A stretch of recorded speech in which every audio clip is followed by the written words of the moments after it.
Useless is useless, after all. No excuses. That's why you're still just a manager at your age. It's funny how falling off the career track leads to this. Everyone, take a good look. This is what happens when you fell off the career track. If you don't want to end up like this, strive for success. I, who had fallen from the elite path and was languishing as an incompetent employee, was transferred to a warehouse in a depopulated area due to a mistake I didn't even remember making. However, I made a decision there. A while later, my boss, who had called me useless, contacted me. "Who are you?" He seemed unaware that I had been pretending to be incompetent. "I am David. I moved to New York after graduating from a local high school. After graduating from a prestigious university, I joined a major trading company in the city. With some confidence in my language skills from studying abroad during my student days, my linguistic abilities were quickly recognized by my superiors, and I was entrusted with many interactions with overseas clients.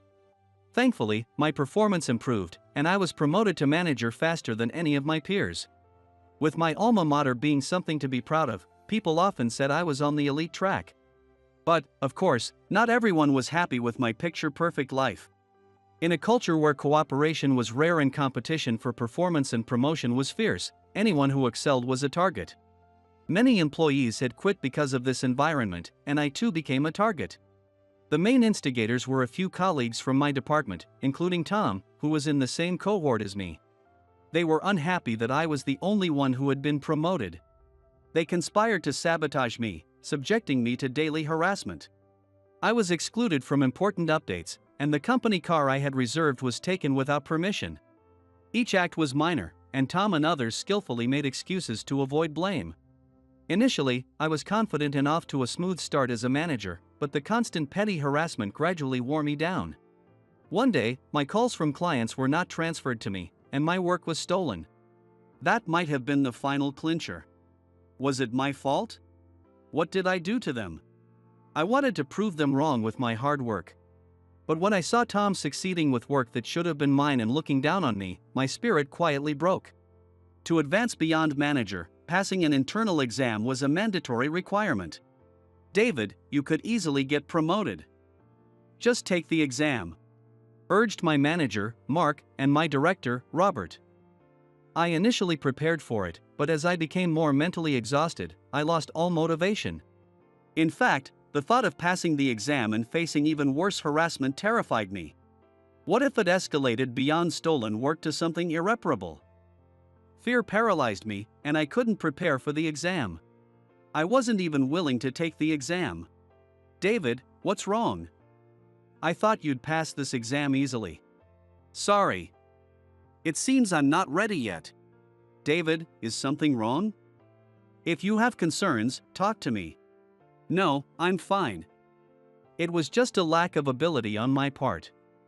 I'm sorry for wasting the recommendation. I failed the first exam." Mark was worried, but I said nothing. I was repeatedly urged to take the exam, and even when I refused, my name would appear on the list. But I couldn't muster any motivation, so I deliberately failed multiple times. "He failed again, didn't he? Is that exam really that tough?" "No, Mark said David should pass easily, so it can't be that hard." "Either way, he chickened out, right? He's just a loser now. Maybe his past achievements weren't even his own." Wow, if that's true, that's the worst. I knew there were rumors, both true and false. But I didn't even feel like arguing back. I no longer cared about any of it. "David. Mark, please, just don't worry about me anymore." And so, without even realizing it, I quietly fell off the path everyone once recognized as elite. After stepping off the elite track, the harassment from Tom and his group stopped. Of course, it did. There was no longer any reason for them to be jealous. But the trauma from those days and my deteriorated mental state left me as a shadow of my former self, stuck as an incompetent employee. Is David in bad shape lately, isn't he? I heard he even stopped taking the promotion exams. Yeah, the rumor is that he's given up on promoting. I had grown used to hearing such rumors. Watching Tom and my other peers rapidly get promoted after I had fallen, I often found myself thinking, what does it mean to be peers? To them, was I just an obstacle? What were all those days even for? Peers should be comrades who share joys and sorrows, right? They should be people you trust and rely on more than anyone else in the company, right? At least, that's how I viewed them back then. I thought we were important to each other. But after being betrayed, I became scared to trust anyone again. I chose to live quietly, avoiding the spotlight as much as possible. I knew I was stagnating as a businessman. I understood what awaited me as a result of choosing this path. But I never wanted to experience that kind of pain again. I didn't mind if people continued to call me a failure for the rest of my life. This was fine. I continued my days quietly, without taking on big projects or showing any ambition, just steadily doing my existing work. I wanted to be the kind of person that no one cares if I'm there or not, and I'm there when they notice me. As I worked with this mindset, the years passed, and before I knew it, I was 50. I had never been promoted beyond manager, experiencing neither joy nor much sadness. Even though every day was the same, it was far more comfortable than being hurt. Fortunately, my colleagues recognized me as someone who doesn't get promoted but is diligent in his work, and someone who, while not advancing, is competent enough at his job. They trusted me, perhaps because they didn't see me as a threat. With 10 years left until retirement, I decided to continue living quietly. Or so I thought, until one day. I'm James. I look forward to working with you. I'm David, a manager. Nice to meet you. Are you the so-called incompetent manager? Yes. I heard from Tom, your peer. He said you once got lucky enough to get on the career track but ended up falling miserably. I see. What a weirdo. James, my younger boss who had just joined the company. For some reason, he had heard about my reputation from Tom and sneered as he made those remarks. David, don't let it bother you. We don't think that way at all. That's right. Everyone in our department knows you're great at your job. Thank you, everyone. I'm fine, let's get back to work. Perhaps because I had no prospects for advancement, my colleagues were kind to me in this competitive environment. I knew they pitied me. Thanking my supportive colleagues, I returned to my work. However, during a break when I went to the restroom, I overheard someone talking about me. James, how's the new team? Got some good people, right? Yeah, well, they're all right. But that manager, David, that guy's something else. James was talking to an employee from a neighboring department. I couldn't help but stop and listen to their conversation. David? His reputation is pretty good. Did something happen? The thing is, there's just nothing remarkable about him, good or bad. It's like he's just going through the motions. It's scary how he has no ambition. I mean, being just a manager at his age is already a red flag. Really? But I've heard he's quick and meticulous with his work. Come on. That's just the bare minimum. Everyone does that. He does the same thing every day. He never submits project proposals. And in meetings, he only speaks when asked directly. He never stays late and leaves right at quitting time. When new projects come up, he always hands them off to younger employees. Does he even care about his job? Is he mocking it? Wow, really? Yeah. He's hopeless. Honestly useless. No wonder he's still just a manager. Ambition. I had abandoned that long ago. Whether I got promoted or not, I was still looked down upon. Even though I had chosen this path myself, it still hurt a little. What was my life even for? With a faint smile, I headed to another floor's restroom. James was back at his desk an hour later after his meeting. David. Yes? We're moving forward with this proposal. Please have the other employees review it. Understood. Oh, and since you won't be participating in this project, you don't need to read it yourself. Despite being taken aback by his blatant sarcasm, James handed me a copy of the proposal with a look of disdain. As I took it and started to walk away, he added with a smirk, "It must be tough working under someone younger, but let's try to get along." I'm counting on you, David. Then one day, something happened. What? Yes, I'll check immediately and get back to you. What's wrong? Well, it's about one of David's accounts. There's been a misorder, and the other company is in a huge mess because of it. What? The call my subordinate took. It was from one of my clients. Before I could take over, the client had been yelling over the phone, leaving the young woman's hands trembling. I'll check it out immediately, you can take a break. But? It's okay, just calm down first. Thank you. Even though I told her to calm down, I was the one most panicking. This can't be happening. This client was one I had been handling for years. In all those years, I had never made such a mistake. Of course, no one is immune to mistakes. But I distinctly remember double-checking this order multiple times. A misorder? That can't be right. However, upon checking, one of the order entries had a typo in the product code, resulting in a large quantity of the wrong product being shipped. Product code errors are indeed common. That's why I had checked it so many times. But why now? As I was bewildered, James, who had been away, rushed over after hearing the commotion. David! What is going on here? It seems to be a misorder due to an incorrect product code entry. This project is under David's responsibility. How do you plan to handle this? Wait a minute. I checked the order multiple times before placing it. Then how did this mistake happen? Well, I had no proof that I had thoroughly checked it. You say you checked it, but you were probably just working roughly. Useless is useless, after all. James, I'll report this to the higher-ups. For now, you need to go apologize to the client and resolve this issue immediately. We'll talk after that.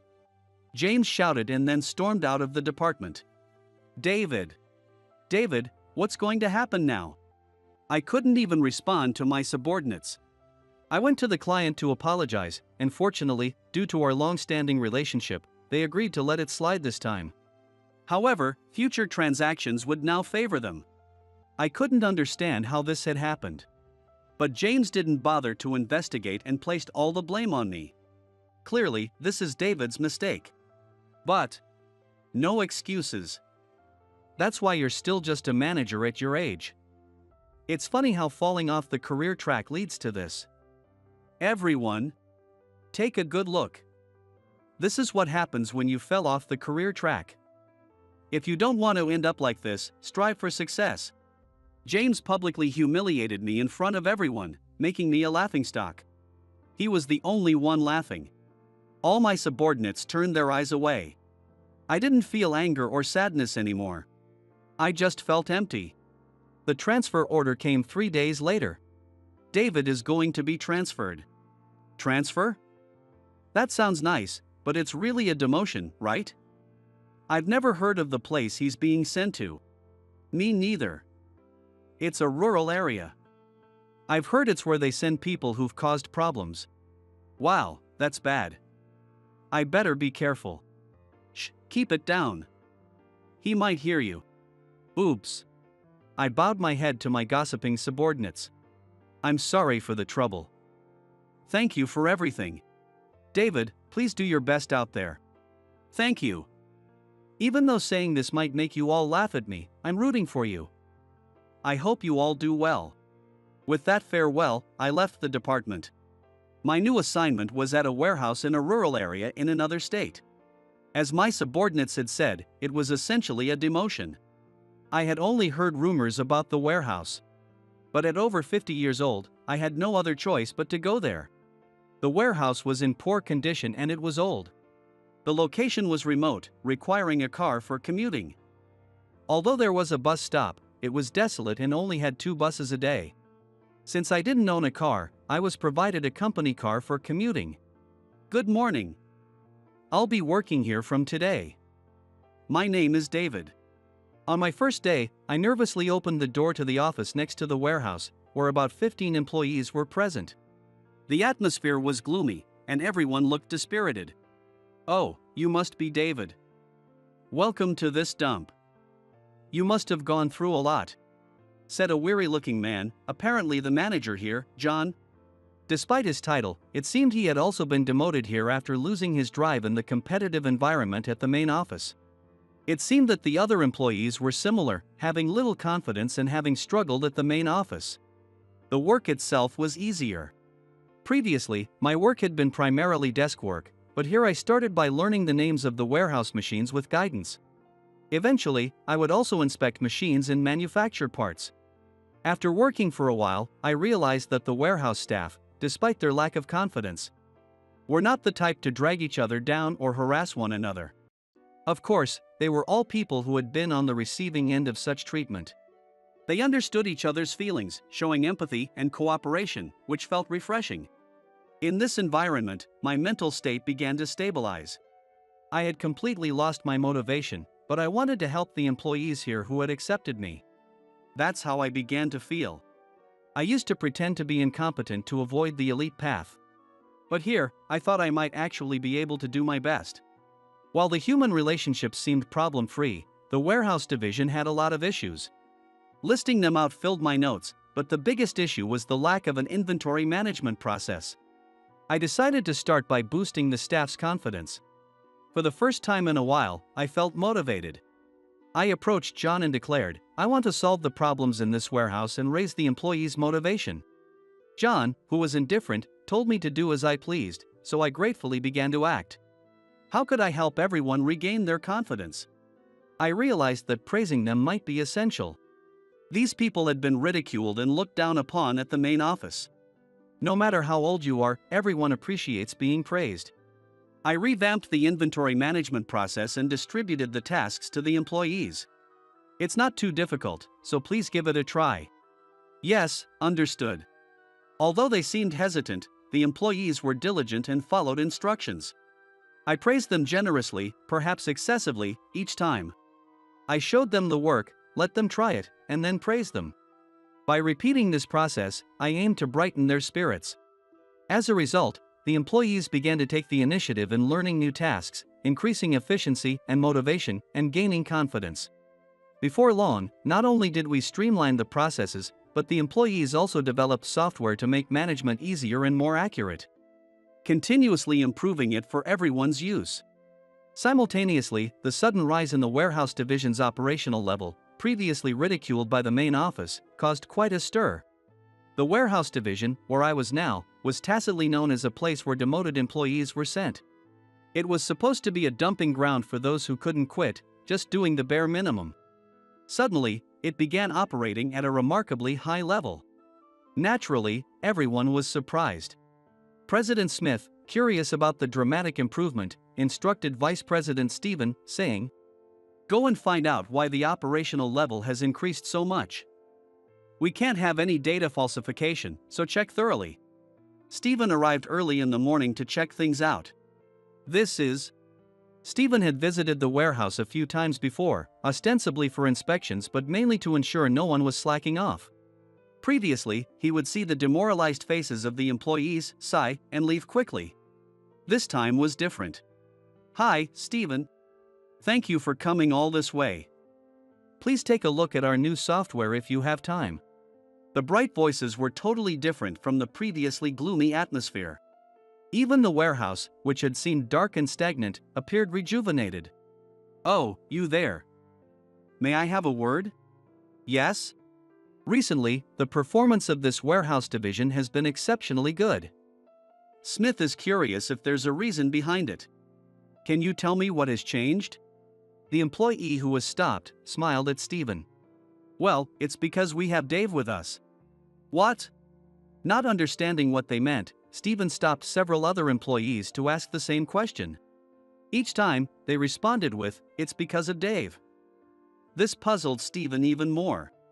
"Wait, hold on. Who or what is Dave? Can someone explain this to me?"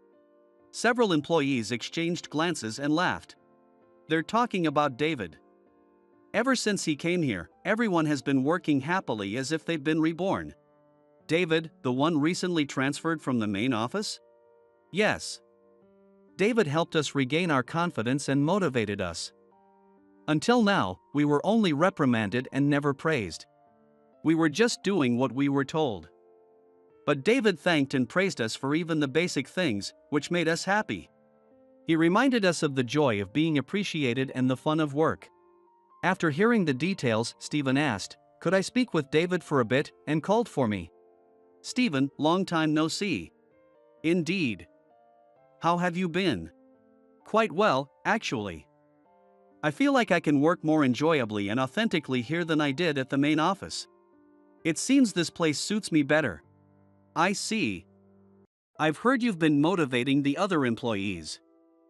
"Thank you very much." "No, I was just lucky that things worked out.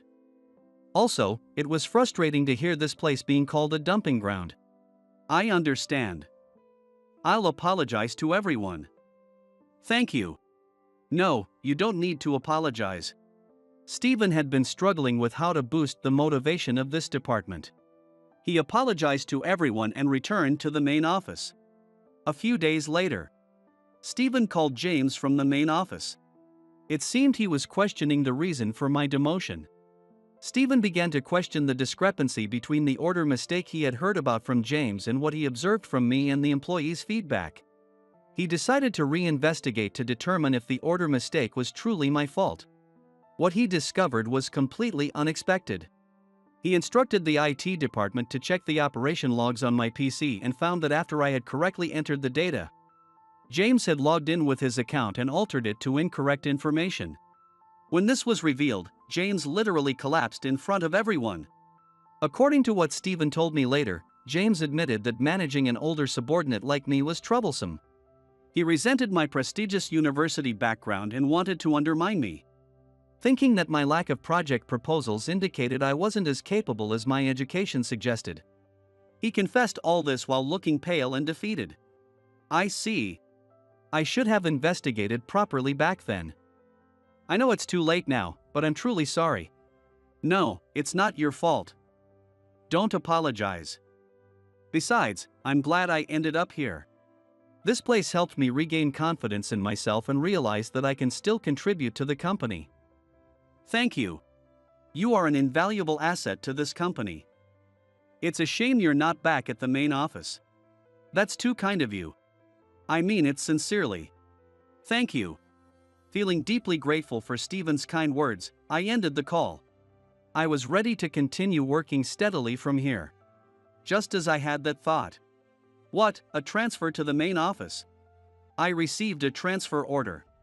It was James who informed me over the phone. Moreover, it included a promotion to an executive position. Who are you?" I could hear James's trembling voice over the phone. It seemed he was quite afraid of me. "Weren't you just a demotivated employee, just a useless 50-year-old? Repeating these words, James sounded utterly confused. I slowly smiled.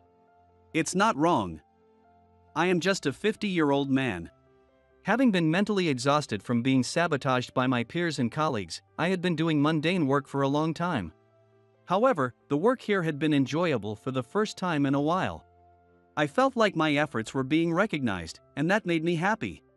Yes, work can be fun. This place reminded me of that. It had taken a long time to get here, but is it still possible to make a difference? I didn't know if I could perform as well at the main office as I had here. But I wanted to meet the expectations of Stephen, who had personally called me back to the main office. With that resolve, I returned to the main office. Upon my return, Stephen asked me to attend an executive meeting immediately. The other executives apologized to me for the recent events. They asked if I had anything to say, and I replied, "I believe competition among employees is important. However, when it leads to undermining each other, it's counterproductive. Instead of pulling each other down. If we work together and strive to improve as a team, our company can achieve better results. I want to use this experience to review our current practices and improve our company's structure." Though I was prepared for rejection, my suggestion was unexpectedly approved right away. Until now, we've focused solely on growing the company, causing employees like you great hardship. Please go forward to lead the way in transforming our company into a place where everyone can work with peace of mind. Nodding in agreement with Smith's words, I felt a renewed sense of purpose. As an executive, I promptly introduced and implemented various measures. Shifting from a competitive environment. We started by following the same method I used in the warehouse division, assigning tasks and offering praise to boost employees' confidence. I felt a noticeable improvement in workplace relationships, which had previously been strained, and I was eager to continue. As individual work transformed into teamwork, there was initial resistance from some employees, but ultimately, this approach improved motivation and performance, and our company's results began to rise. The high turnover rate, which had been a concern, also started to decline. Seeing everyone work with smiles on their faces, and hearing "It's all thanks to you, David," made me incredibly happy. I had lost my confidence for a long time and endured a painful period. But those difficult days allowed me to want to change this company now. If I had forced myself to stay on the elite path, I might have broken down and left the company eventually. While I was desperately trying to protect myself, those days were not in vain. That's what I believe. And I think it's enough that I was the only one to go through such hardship. I don't want the new young employees to experience the same. I want them to enjoy their work, to work with vitality, to have goals and strive together with smiles on their faces. Even if it sounds idealistic, that is my current goal and my purpose in life. With only a little time left until retirement, I am firmly resolved to continue creating a work environment where everyone can thrive.